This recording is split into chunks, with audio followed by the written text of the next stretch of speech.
Okay, You clicked on the video, you're watching this.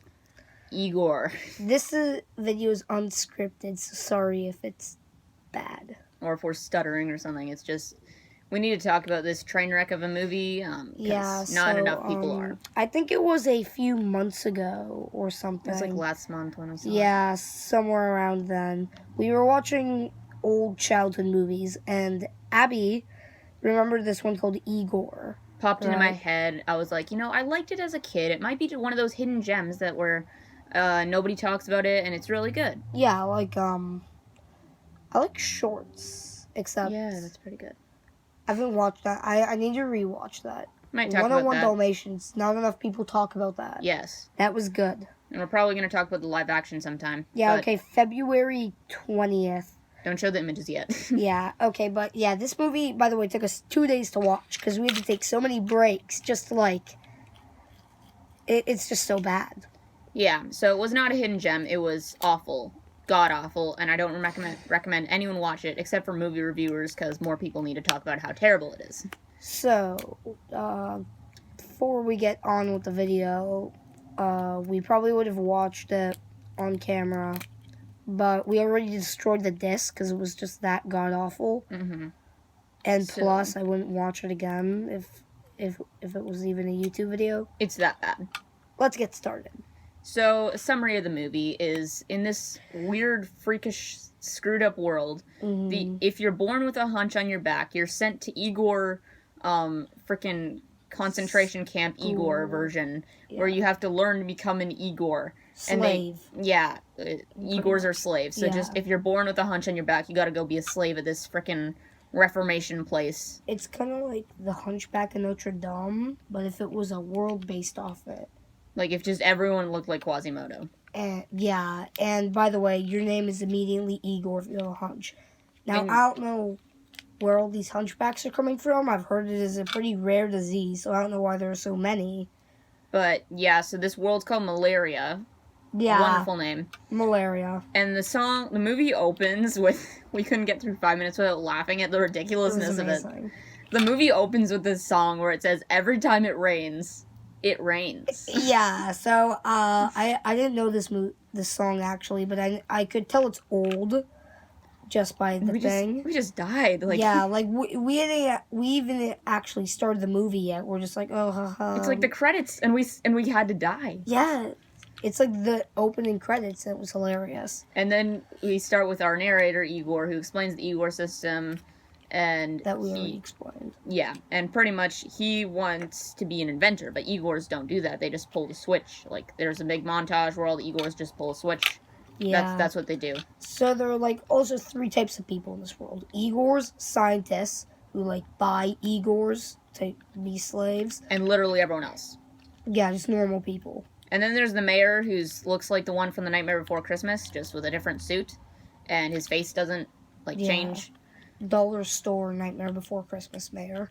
Pretty much, Igor wants to be an inventor, but he can't because he's got a big hump on his back. Oh no. So, if he doesn't do what he's supposed to do and pull switches for the rest of his life, he's going to be recycled. That's right, they just kill people because they don't do what they want to do in this world. Yeah, Kids' they movie. Shove them in this thing, and then it just, incinerates them.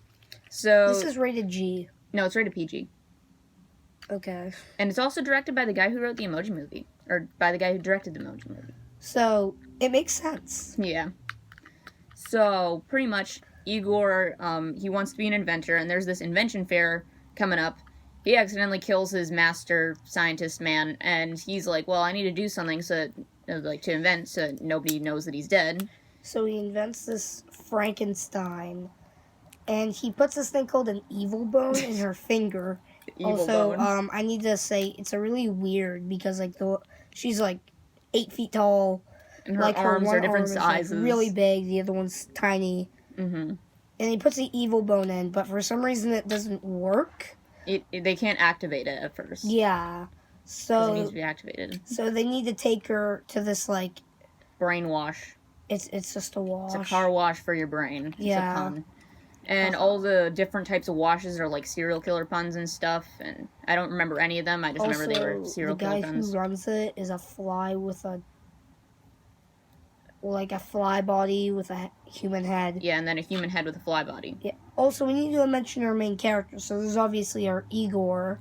Then there's the Frankenstein that he made, which after going to the brainwash that we talked about, she thinks that she's an actor because something went wrong, and instead of being evil, she changed the channel on the thing. And she spends the rest of the movie talking about how she needs another dressing room and just being oblivious to everything going on, becomes the worst character. So she's like really annoying by this time because she's just like an annoying actor. Also, there's 2 other characters that we haven't mentioned that are made. So it's 2 of the Igor's other inventions that he does in his free time. Brian, the brain thing with a brain in his head. Yeah, and then he's got like 1 arm, and he's like our funny, stupid guy of the movie, you know? The Dougie. The Dougie. But worse. And then we get ready for this, but we have a rabbit that is really skinny, like trying to starve himself, and he's like immortal. It looks anorexic. Yeah. And it throughout the movie, it constantly tries to. I don't know if I can say this, but it constantly tries to die. Itself. Yeah, itself. Yeah. We counted how many times it happened. It was 9 or 10. There's one scene where like he opens a card and it blows open a hole in his head, and like you show the brains mushing back together. Yeah, it's really gross. And like he's eating TNT, getting struck by lightning on purpose. All a bunch of crap. And also, I think he's starving himself just for that. So obviously, I know this sounds stupid. Well, no, just messed up in general for a kids movie. But weirdly enough, he's the best character out of this really bad bunch. The only sympathetic one, because like the poor guy, he needs help. And just can't give it to him.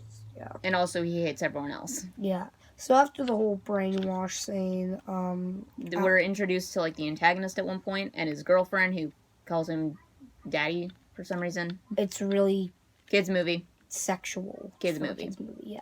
Also, I forgot to mention, for this girlfriend of the evil scientist, can't pronounce his last name properly.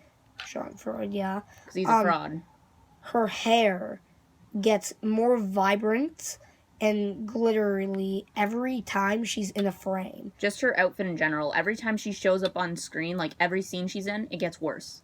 Also, we forgot to mention this one part where the girl, before she becomes an annoying actor, plays with blind orphans. Yeah. Remember that.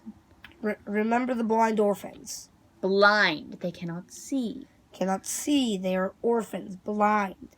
Pretty much. No eyesight. Pretty much shenanigans go down. Something that girl thinks she's Annie or something, and she's gonna act while destroying all the other monsters in the science fair. Yeah, because the Igor is lying to her, saying it's a play, but it's actually this evil science fair where all the inventors' inventions try and kill each other. Yeah, it's weird.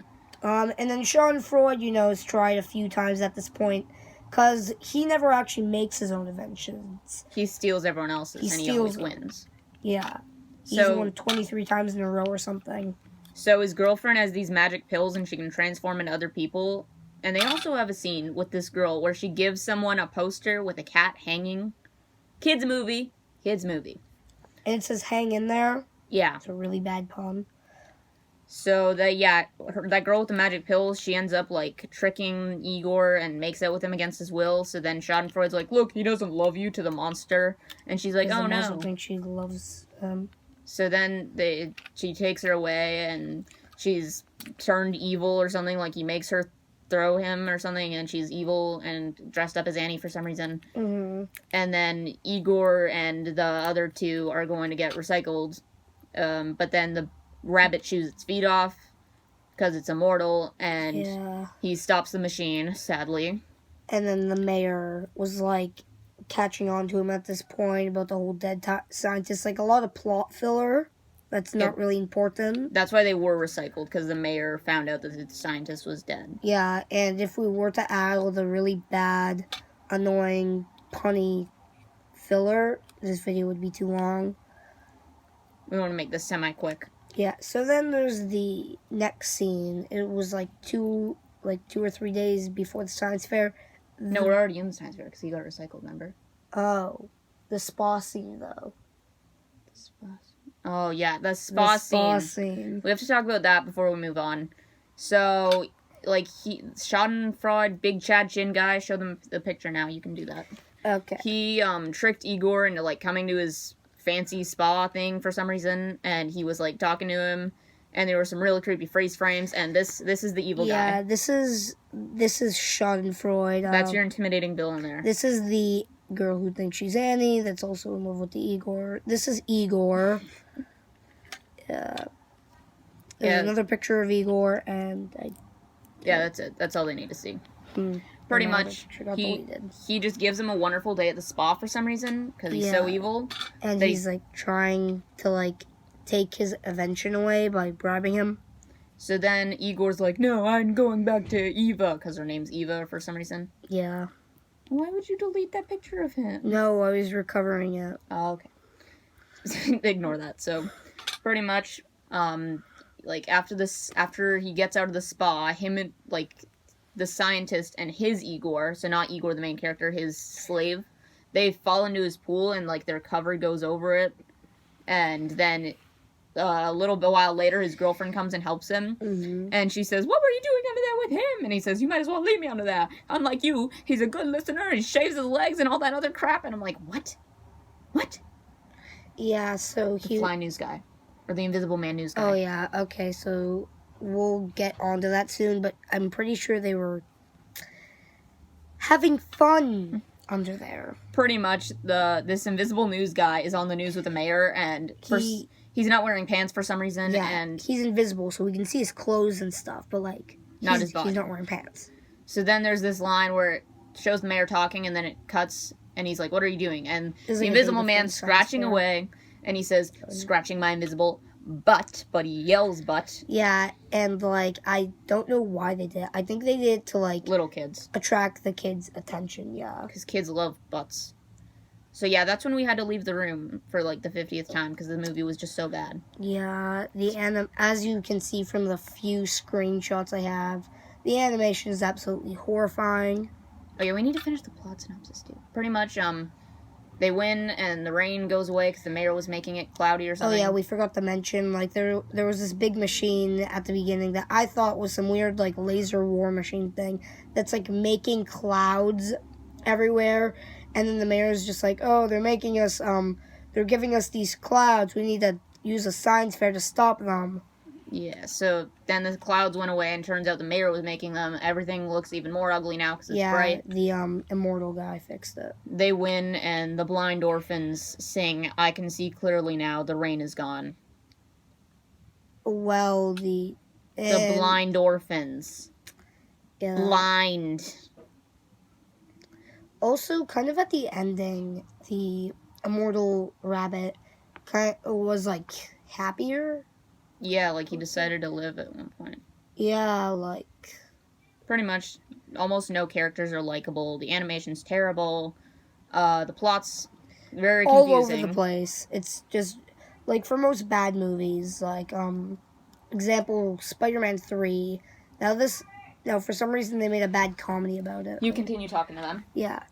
If you don't know the Spider-Man trilogy, then you would know that they made a thing. I can't speak, but they made a action comedy, and the plot was like all over the place. It was a bad movie. So that goes for most movies like that have no effort put into them. Just the plot just makes no sense. So, yeah, this movie was really bad. We're actually thinking of reviewing another movie tomorrow, maybe. It's called Barnyard. And, Abby said it's also from when she was a small child, and it was bad, too, which is nice, because we just love watching bad movies. So, yeah, that's, the Igor... Oh, God. But yeah, that's the Igor review. Seriously, Kat? Goodbye. Blind Orphans song, I can see clearly now.